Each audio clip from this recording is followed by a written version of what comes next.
AP ప్రభుత్వం WhatsApp governance అందుబాటులోకి తెచ్చింది. మంత్రి నారా లోకేష్ వాట్సాప్ గవర్నెన్స్ సేవలను ప్రారంభించారు. మన మిత్ర ప్రజల చేతిలో ప్రభుత్వం పేరుతో వాట్సాప్ గవర్నెన్స్ సేవలు అందుబాటులోకి వచ్చాయి. ఇందుకోసం 9552300009 నెంబర్ను ఏర్పాటు చేసింది ప్రభుత్వం. దేశంలోనే తొలిసారి వాట్సాప్ గవర్నెన్స్ ద్వారా 161 పౌర సేవలను అందిస్తోంది ఏపీ సర్కార్.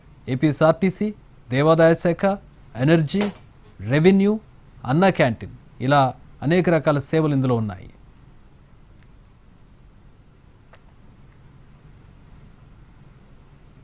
యువగళం పాదయాత్రలో వచ్చిన ఆలోచనతో వాట్సాప్ గవర్నెన్స్కు శ్రీకారం చుట్టామన్నారు మంత్రి లోకేష్. ఇకపై సర్టిఫికేట్ల కోసం అధికారులు ప్రభుత్వ కార్యాలయాల చుట్టూ తిరగాల్సిన పని లేదన్నారు. వాట్సాప్ గవర్నెన్స్ రెండో విడతలో 360 పౌర సేవలను అందుబాటులోకి తెస్తున్నామన్నారు. This is what we call the Manamitra. It's a WhatsApp governance initiative that's going to be launched by the government of Andhra Pradesh and Meta. 36 డిపార్ట్మెంట్లని integrate చేయాలి. సో ఇది చాలా కాంప్లెక్స్ ప్రాజెక్ట్. మొదటి విడతలో 161 సర్వీసెస్ లాంచ్ చేస్తున్నాం. మా team చెప్పొద్దన్నారు, but నేను చెప్తున్నాను ఈరోజు రెండో విడతలో 360 సర్వీసెస్ మేము లాంచ్ చేస్తాము. There is no.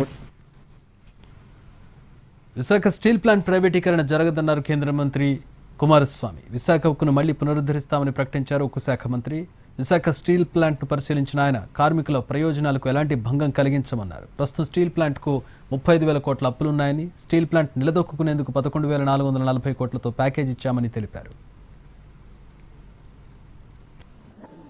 That our planning is not to go for privatization. We wanted to revive the plant. Give some time actually. I have already decided mentally, I prepared to revive the plant, give some rebirth to the plant. I expressed it before you. We worked from last 6 months how to revive this plant. Ultimately, our respected Prime Minister obliged and agreed of our request from my side, and our Honorable Chief Minister also requested when he met us several times. Telangana cabinet సమావేశంపై తర్జన భర్జన జరుగుతోంది. రాష్ట్రంలో ఎన్నికల code ఉండడంతో cabinet meeting పెట్టాలా వద్దా అనే అంశంపై ఆలోచనలో పడింది కాంగ్రెస్ ప్రభుత్వం. ఫిబ్రవరి 7న అసెంబ్లీ ప్రత్యేక సమావేశం జరగనుంది. ఆ రోజు కులగణన సర్వేకు ఆమోదం తెలపనుంది. ఈ క్రమంలో ఫిబ్రవరి 5న తెలంగాణ కేబినెట్ మీటింగ్ పెట్టాలని భావించారు. ఫిబ్రవరి 2న కులగణన సర్వే రిపోర్ట్ను కేబినెట్ సబ్ కమిటీకి ఇవ్వనున్నారు అధికారులు. జీహెచ్ఎంసీ సర్వసభ్య సమావేశంలో రచ్చరచ్చైంది. బడ్జెట్ ఆమోదం తర్వాత ప్రజా సమస్యలపై చర్చించాలని బీఆర్ఎస్ పట్టుబట్టింది. ఈ క్రమంలో కాంగ్రెస్ బీఆర్ఎస్ కార్పొరేటర్లకు మధ్య వాగ్వాదం జరిగింది. దీంతో 4 గులాబీ కార్పొరేటర్లను మార్షల్స్ బయటకు తీసుకెళ్లి రామ్ గోపాల్పేట్ పిఎస్కు తరలించారు. స్టేషన్కు చేరుకున్న బీఆర్ఎస్ కార్యకర్తలు అక్కడే ఆందోళనకు దిగారు. కార్పొరేటర్ల అరెస్టును నిరసిస్తూ మిగిలిన సభ్యులు మేయర్ పోడియాన్ని ముట్టడించారు. మేయర్ క్షమాపణ చెప్పాలని డిమాండ్ చేశారు. అదుపులోకి తీసుకున్న కార్పొరేటర్లను మళ్లీ తీసుకొచ్చి సభను నిర్వహించాలన్నారు. దీంతో బయటకు తీసుకెళ్లిన కార్పొరేటర్లను తిరిగి సభలోకి తీసుకురావాలని మేయర్ పోలీసులను ఆదేశించారు. కానీ ఆ 4 లోపలికి రావడానికి నిరాకరించారు. ఈ క్రమంలో మళ్లీ వాగ్వాదం జరిగింది. దీంతో బీఆర్ఎస్ కార్పొరేటర్ అందరినీ మేయర్ సస్పెండ్ చేశారు. వారిని మార్షల్స్ బయటికి పంపించారు. వారంతా జీహెచ్ఎంసీ ఆఫీస్ ఎదుట బైఠాయించి నిరసన తెలుపుతుంటే పోలీసులు అదుపులోకి తీసుకున్నారు. మొత్తానికి ఉద్రిక్తతలు, నిరసనల మధ్య 8,440 కోట్ల బడ్జెట్కు జీహెచ్ఎంసీ ఆమోదం తెలిపింది.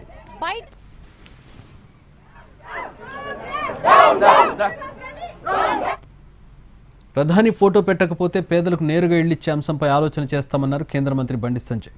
తెలంగాణ భారతదేశంలోనే ఉంది, నిధులు ఇవ్వమంటే కుదరదంటూ కౌంటర్ ఇచ్చారు మంత్రి శ్రీధర్ బాబు. రేషన్ బియ్యం ఇచ్చేది కేంద్ర ప్రభుత్వము, కానీ మోడీ గారు ఫోటో ఎందుకు పెట్టారు? పెట్టాల్సిన బాధ్యత లేదా మీకు? ఇప్పుడు ప్రధానమంత్రి ఆవాస్ యోజన ఇల్లు ఇస్తున్నాం, మోడీ గారు ఫోటో పెట్టాల్సిందే. ప్రధానమంత్రి ఆవాస్ యోజన బోర్డు పెట్టాల్సిందే. రేషన్ బియ్యం ఇచ్చేది ఎవరు చెప్పాలి. మరి రేషన్ బియ్యం ఇచ్చేది ఎవరు? ఇచ్చేది ఈ దేశంలో 80 కోట్ల మంది పేదలకు రేషన్ బియ్యం ఇస్తున్న ప్రభుత్వం నరేంద్ర మోడీ గారి ప్రభుత్వం. ఇట్లా సొమ్మొక్కొంది సోకూడదా? మేము ఇల్లు ఇవ్వడానికి వీళ్ళు అట్లా ఇట్లా మొండికేస్తే నేరుగా పేద ప్రజలకు ఏ విధంగా ఇల్లు ఇవ్వచ్చో ఆ రూట్ను మేము వెతుకుంటాం. మేము రాష్ట్ర ప్రయోజనాలను దృష్టిలో పెట్టుకొని రాష్ట్ర ప్రజలకు ఇచ్చిన సంక్షేమానికి సంబంధించి ఈరోజు ఇవ్వాల్సిన ధర్మం కూడా వారిది. ఈ రాష్ట్రం భారతదేశంలోనే ఉంది. భారతదేశానికి సంబంధించిన ఈ ప్రజలకి, ఈ తెలంగాణ ప్రజలు కూడా భారతదేశపోలే. మేము ఇయ్యమంటే ఎట్లా? తెలంగాణ రాష్ట్ర ప్రజలకు ఇయ్యమంటే ఎట్లా? ఇయ్యొద్దని కూర్చుంటే ఎట్లా? ఇదేమో ఎక్కడ న్యాయమా? రేపు బడ్జెట్లో కూడా పెద్ద ఎత్తున మాకు రావాల్సిన నిధులు రావాల్సిందే, ఇయ్యాల్సిన నిధులు ఇయ్యాల్సిందే. సీఎం చంద్రబాబు అధ్యక్షతన జరిగిన స్టేట్ ఇన్వెస్ట్మెంట్ ప్రమోషన్ బోర్డు సమావేశంలో కీలక ప్రతిపాదనలకు ఆమోదం లభించింది. 15 ప్రాజెక్టులకు సంబంధించి 44,776 కోట్ల పెట్టుబడులకు ఆమోదం తెలిపారు. దీంతో ఎస్ఐపిబి ఇప్పటి వరకు ఆమోదం తెలిపిన పెట్టుబడుల విలువ 3 లక్షల కోట్లు దాటింది. వీటితో పాటు Arcelor Mittal, NTPC, HPCL, BPCL వంటి సంస్థల పెట్టుబడులకు ఇప్పటికే లైన్ క్లియర్ అయింది. 96,000 కోట్లతో ఏర్పాటయ్యే బీపీసీఎల్ వంటి ప్రాజెక్టులకు మరో 3 నెలల్లో శంకుస్థాపన చేయనున్నారు. అన్ని అనుమతులు పూర్తి చేసి ప్రాజెక్టులను గ్రౌండ్ చేయాలని సీఎం చంద్రబాబు అధికారులను ఆదేశించారు. ఫీజు పోరుకు సిద్ధమవుతోంది వైసీపీ. కూటమి ప్రభుత్వం వచ్చాక విద్యార్థులకు ఫీజు రీయింబర్స్మెంట్ నిధులు విడుదల కాలేదని వైసీపీ చెబుతోంది. అందుకే విద్యార్థుల తల్లిదండ్రులతో కలిసి ఫిబ్రవరి 5వ తేదీన ఫీజు పోరు కార్యక్రమం చేపట్టనుంది. దీనికి సంబంధించిన పోస్టర్ను తాడేపల్లిలోని వైసీపీ ఆఫీసులో ఆవిష్కరించారు పార్టీ నేతలు. ఇచ్చిన హామీలను అమలు చేయడం లేదని కూటమి ప్రభుత్వం తీరుపై విమర్శలు చేశారు.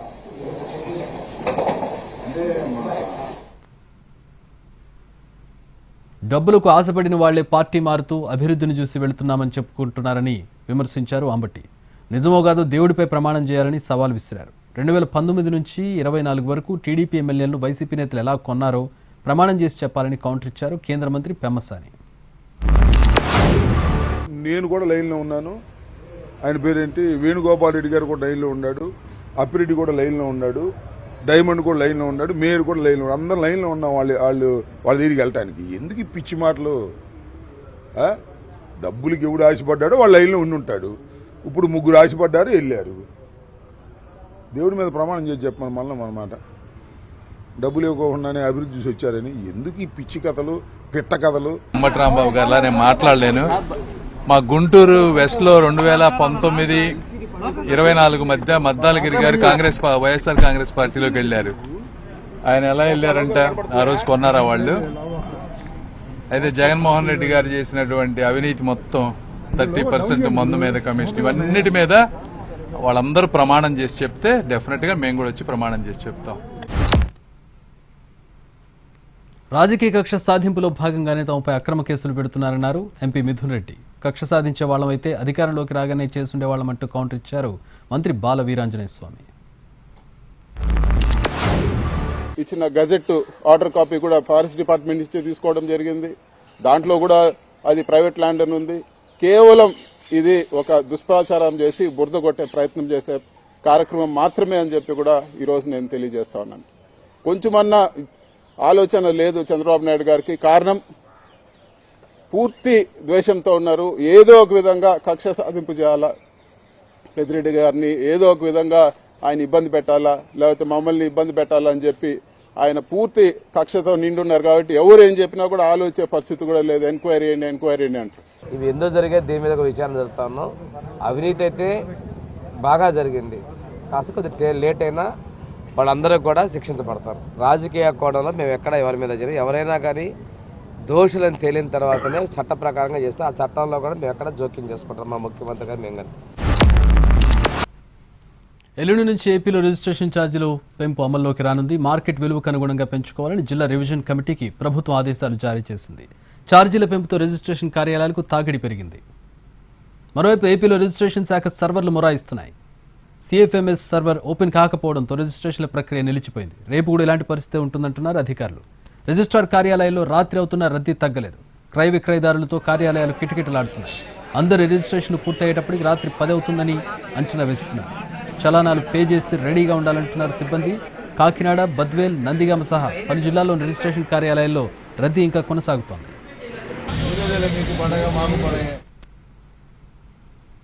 ఆంధ్రప్రదేశ్లో భూముల క్రమబద్ధీకరణకు విధి విధానాలు ఖరారు చేసింది ప్రభుత్వం.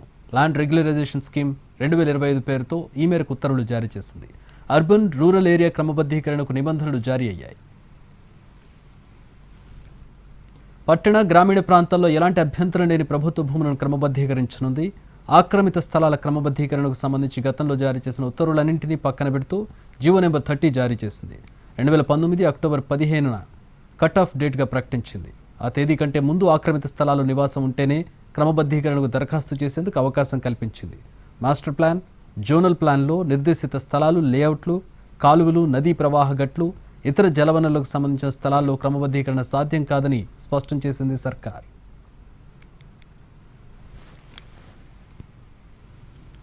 ఎస్సీ వర్గీకరణకు వ్యతిరేకంగా కాంగ్రెస్ నేతలు ఎవరు మాట్లాడినా పార్టీ చర్యలు తీసుకోవాలన్నారు ఏఐసీసీ కార్యదర్శి సంపత్ కుమార్. ఎస్సీ వర్గీకరణ కాంగ్రెస్ మూల సిద్ధాంతం అన్నారు. దీనికి విరుద్ధంగా వివేక్ అయినా ఇంకెవరు మాట్లాడినా పార్టీ చర్యలు తీసుకుంటుందని ఆశిస్తున్నానన్నారు. ఎస్సీ వర్గీకరణను కాంగ్రెస్ ప్రభుత్వం ఖచ్చితంగా అమలు చేస్తుందని చెప్పారు సంపత్ కుమార్. పార్టీకి వ్యతిరేక వీటన్నిటికీ విరుద్ధంగా ఎవరైనా కానీ, వివేక్ కావచ్చు, వివేక్తో పాటు ఎవరున్నా కానీ వారు కాంగ్రెస్ పార్టీకి వ్యతిరేకంగా మాట్లాడిన వాళ్ళే కాంగ్రెస్ పార్టీ క్రమశిక్షణ చర్యలు తీసుకోవాలి అని చెప్పి స్పష్టంగా మా అధికారిక పిసిసి సమావేశంలోనే నేను డిమాండ్ చేసిన, దానికే కట్టుబడి ఉన్నా. ఎవరైనా అది మాట్లాడితే అది కాంగ్రెస్ పార్టీకి వ్యతిరేకమే. బరాబర్ మేము కూడా రిప్రజెంట్ చేసినాం. పార్టీ సరైన సమయంలో సరైన నిర్ణయం తీసుకుంటుంది అన్నటువంటి నమ్మకం మాకుంది. వర్గీకరణ అన్నది కాంగ్రెస్ పార్టీ మూల సిద్ధాంతాల్లో ఒకటి. కర్నూలులో హైకోర్టు బెంచ్ ఏర్పాటుకు ఏపీ ప్రభుత్వం ఏర్పాట్లు చేస్తోంది. హైకోర్టు బెంచ్కు వసతులు అధ్యయనం చేయాలని అధికారులకు కర్నూలు కలెక్టర్ నిన్నే ఆదేశాలు ఇచ్చారు. దీంతో కర్నూలులో హైకోర్టు బెంచ్ భవనాల కోసం అధికారులు అన్వేషిస్తున్నారు. దీనికి తోడు హైకోర్టు బెంచ్ ఏర్పాటుకు భవనాలు చూడాలని జిల్లా కలెక్టర్కు హైకోర్టు విజిలెన్స్ రిజిస్ట్రార్ లేఖ రాశారు. 15 కోర్టు హాల్స్, స్టాఫ్ రూమ్స్, జడ్జీలు, సిబ్బంది వసతి భవనాల ఏర్పాటుకు భవనాలు చూడాలని లేఖలో సూచించారు. భవనాల అన్వేషణకు ఆర్ఎండ్బిఎస్సి, మున్సిపల్ కమిషనర్, ఆర్డీఓకు కలెక్టర్ లేఖ రాశారు. హైకోర్టు బెంచ్ ఏర్పాటుకు ఏపీఈఆర్సీ, ఏపీఎస్వి 2వ బెటాలియన్ భవనాలను పరిశీలించారు అధికారులు. ఈ నివేదికను హైకోర్టుకు నివేదిస్తున్నట్టు తెలుస్తోంది. పాఠశాల విద్యను డిజిటల్ మోడ్లోకి మార్చాలని తెలంగాణ ప్రభుత్వం నిర్ణయించింది. ఏఐ వినియోగంలోకి తీసుకురావడం ద్వారా పాఠశాల విద్యలో విప్లవాత్మక మార్పులు తెచ్చేలా ప్రణాళికలు సిద్ధం చేస్తోంది. ప్రైమరీ స్కూల్ విద్యార్థులకు foundation literacy and numeracy improve చేయడంలో ఏఐ వినియోగించాలని నిర్ణయించారు. సాంకేతిక వినియోగంపై టీచర్లకు అవగాహన కల్పించేలా శిక్షణ ఇవ్వనున్నారు. దీనిలో భాగంగా ఎగ్ స్టెప్ ఫౌండేషన్ను విద్యాశాఖ అధికారులు సందర్శించారు.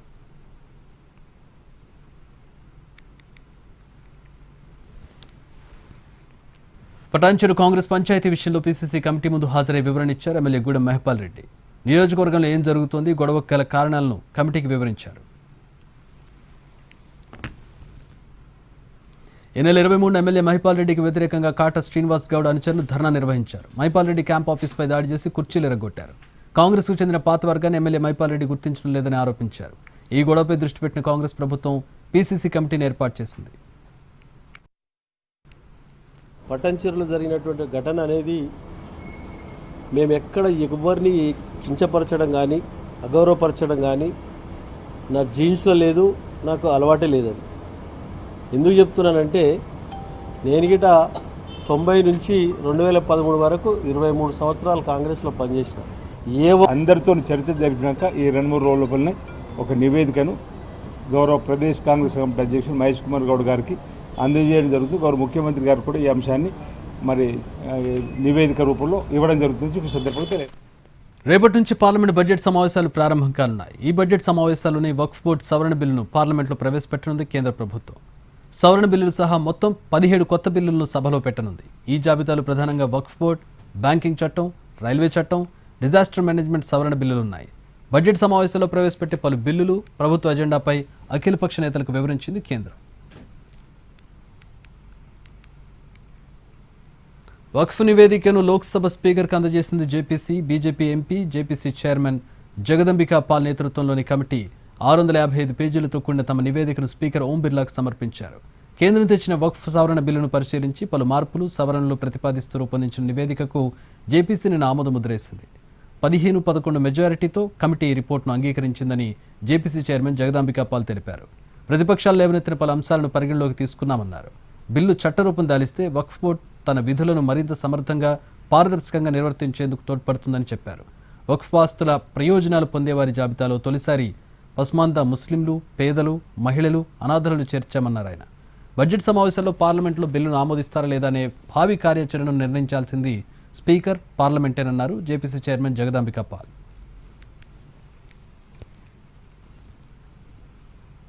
ఢిల్లీ ఎన్నికల వేళ యమునా నది హాట్ టాపిక్గా మారింది. యమునా నది నీటిని హర్యానా ప్రభుత్వం విషపూరితం చేసిందన్న ఆప్ అధినేత కేజ్రీవాల్ వ్యాఖ్యలకు కౌంటర్ ఇచ్చారు కేంద్ర హోంమంత్రి అమిత్ షా. యమునా నదిలో కలిపిన విష పదార్థం పేరేంటో చెప్పాలన్నారు. యమునా నదిలో విషం కలిసిందని ఈ టెస్ట్లో తేలిందంటూ క్వశ్చన్ చేశారు. ఓటమి భయంతోనే కేజ్రీవాల్ ఇలాంటి వ్యాఖ్యలు చేస్తున్నారని ఫైర్ అయ్యారు అమిత్ షా. दिल्ली वालों को परेशान करने के लिए हरियाणा से यमुना जी के जल में जहर मिलाया है. आप मानते हो भाई? कोई अरे जोर से बोलो, अंत तक मानते हो? अरे केजरीवाल जी, कौन सा जहर मिलाया है? जरा नाम कहिए. कौन सी लेबोरेटरी का टेस्ट है? नाम कहिए. ये केजरीवाल चुनाव में हार को जान गए हैं और इसलिए इतनी हल्की और ओछी राजनीति कर. ఢిల్లీ మాజీ సీఎం కేజ్రీవాల్కు ఎన్నికల సంఘం షాక్ ఇచ్చింది. యమునా నదిలో బీజేపీ విషం కలిపిందనే ఆరోపణలపై మరోసారి సమాధానం ఇవ్వాలని ఆదేశించింది. కేజ్రీవాల్ తన ఆరోపణలపై సరైన సమాధానం ఇవ్వలేదని తెలిపింది ఈసీ. ఆధారం లేకుండా సాధారణ వివరణ మాత్రం ఇచ్చారని తెలిపింది ఈసీ. రేపు ఉదయం 11 లోపు మరోసారి కేజ్రీవాల్ తన ఆరోపణలపై వివరణ ఆదేశించింది ఎన్నికల సంఘం.